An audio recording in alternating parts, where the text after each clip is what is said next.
7? Seven SEA Games already. 7 SEA Games and kakaibang preparasyon to kasi mahirap.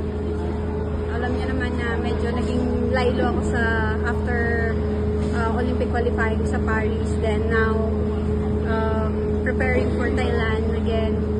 Medyo mahirap siya, mentally, emotionally, physically. But again, nandito ako ngayon and I'm so proud of myself for not giving up sa preparasyon.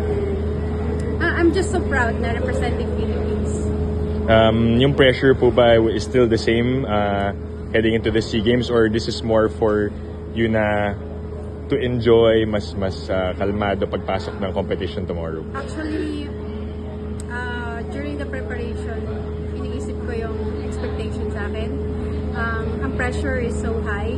So, during the process of the preparation, ang dami kong iniisip. Anxiety, worries, ano magiging resulta ng laro. Baka ikakahiya ako ng Pilipino. And, ayun, hindi ko na-enjoy yung proseso.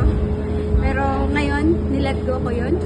Sabi ko, I did my best in preparation.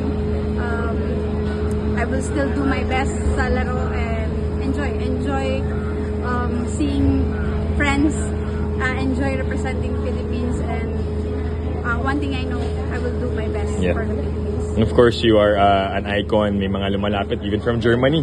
Kanina na nagpa-autograph. So, ano pong thoughts niyo lang dun sa mga being back in the SEA Games scene at yung mga ganitong fans are still here to welcome you?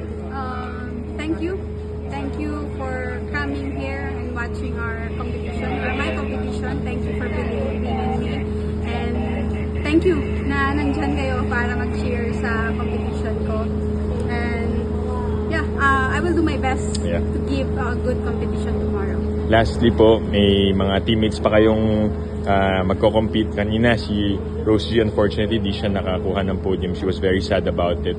Ano po masabi niyo sa performance and yung mga susunod pa, mga pwede namin abangan na weightlifters? Yes, may nine athletes kami.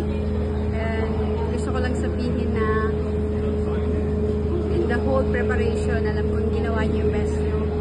And kayang-kaya niyo yan. Enjoy the process, enjoy the competition.